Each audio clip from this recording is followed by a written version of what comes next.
Hello, good evening.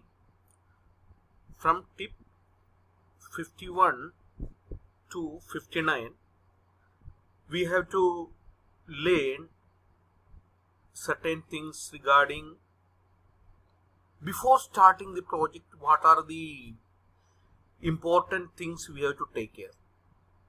So, tip 51 says, don't gather requirements, dig for them. Digging for requirements, how can you recognize a true requirement? The simple answer is that a requirement is a statement of something that needs to be accomplished. It's a requirement, it's a need. Requirements rarely lie on the surface.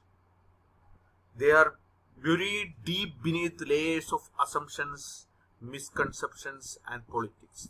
Especially when you go for a project, when you start a project, in the first stage, you have to collect the requirement from the user. The user tells the requirement in their viewpoint, whereas as a software engineer, you have to dig requirement out of him. For that,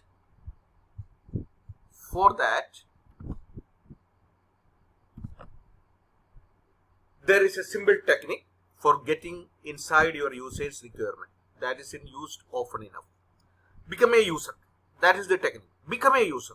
Are you writing a system for the help desk? Spend a couple of days monitoring the phones with an experienced support person. Go there and sit with them and learn. What are the things happening there? Trust and establishes a basis for communication with your users. Just remember, not get into the way. Get in the way. Not to get in the way. So, become the user. Become a user. That is the technique. In tip 52, work with the user to think like a user. Documenting requirements. So you are sitting down with users and trying genuine requirements from them.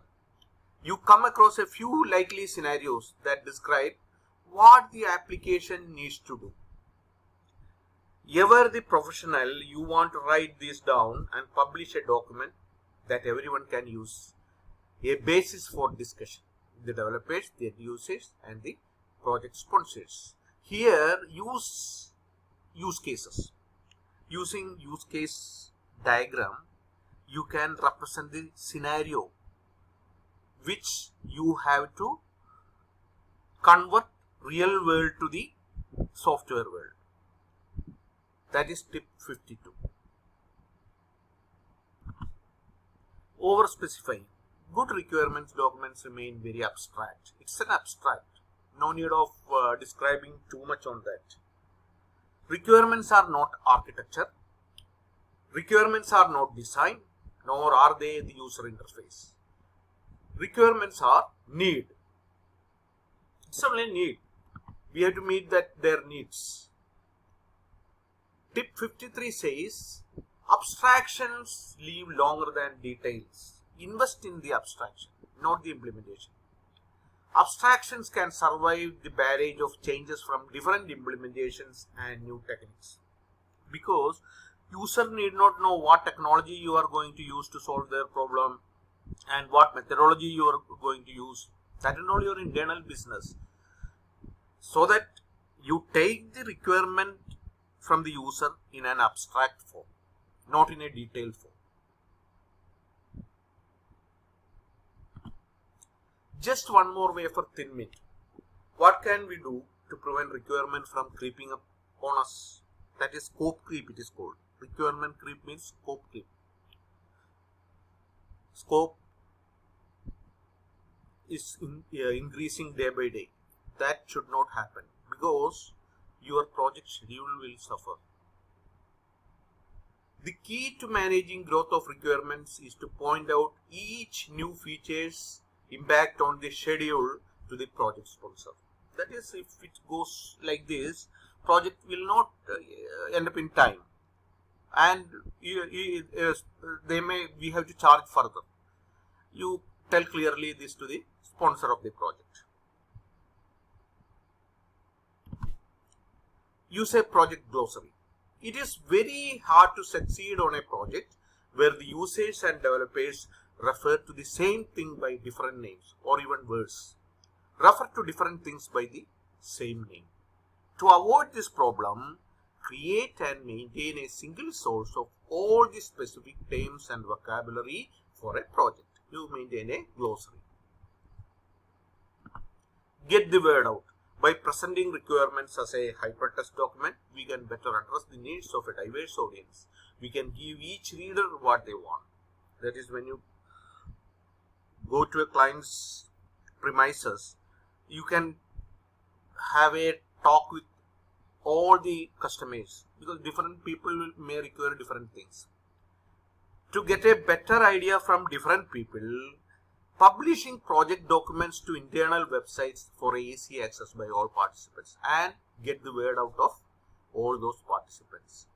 Then you will have a better idea about the requirements.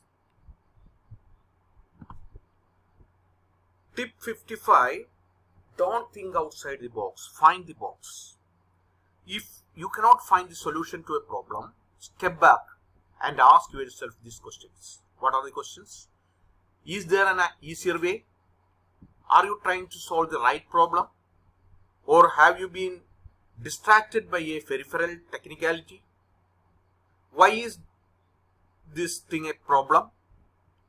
What is it that's making it so hard to solve? Does it have to be done this way? Does it have to be done at all? Or does it have another options to do? Think in this line, so that you will get the solution.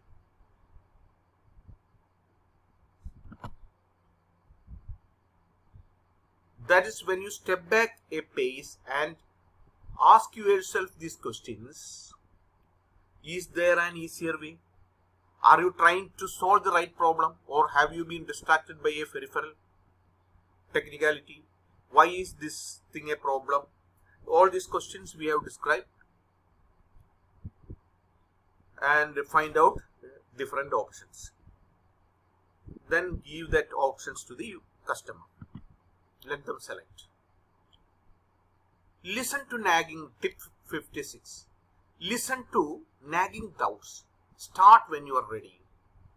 If you sit down to start typing and there is some nagging doubt in your mind, just heed it. Pay attention. Because you have been building experience all your life. Don't ignore niggling doubts, because that doubt will open a new window for the solution. Sometimes it can happen.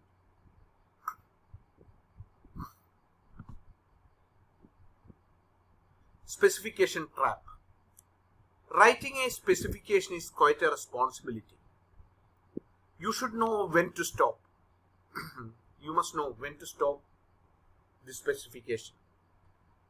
Specification will never capture every detail of a system or its requirement. As I said earlier, user need not know what are the inside happenings of the system. They want their requirement to meet. That's all.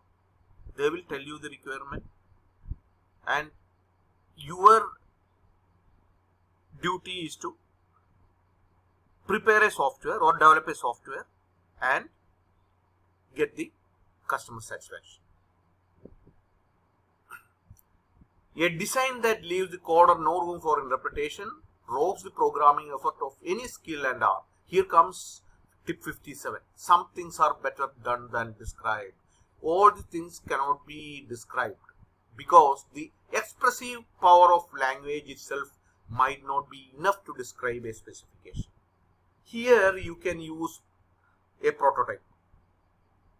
You make a small prototype, explain to the user, so that they will describe further on that.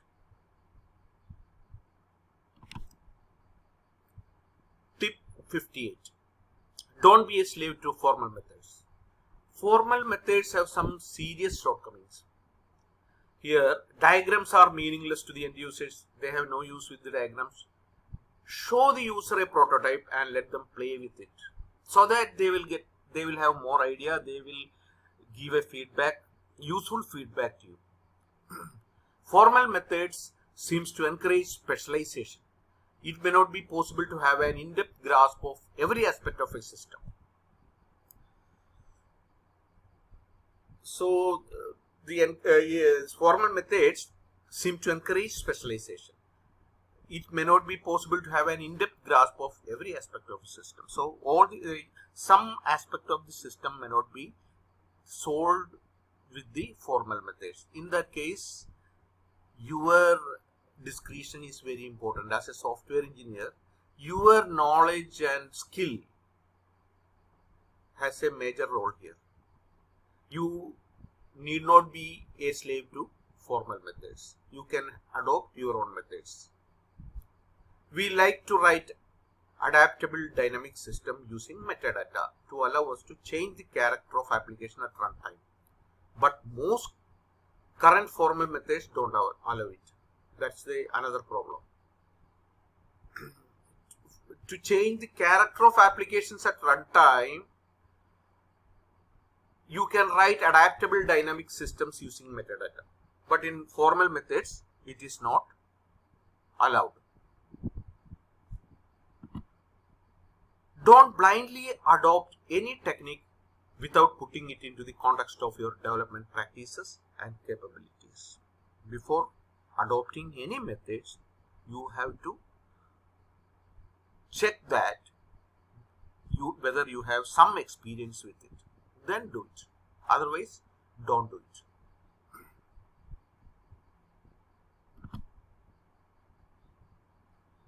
Expensive tools do not produce better designs. Tip 59. Never underestimate the cost of adopting new tools and methods. In the market, to carry out some processes in the project, you have lot of tools available. You know that in agile tools, then project management tools like MS Project and Primavera. But you cannot adopt tools without the knowledge of the process and project management methods. That will create problem. And even software engineering also, that tool need not produce better designs. And vendors and other people will market it. But you should have your own judgment and select these tools. So that is the end of the chapter 7. Thank you.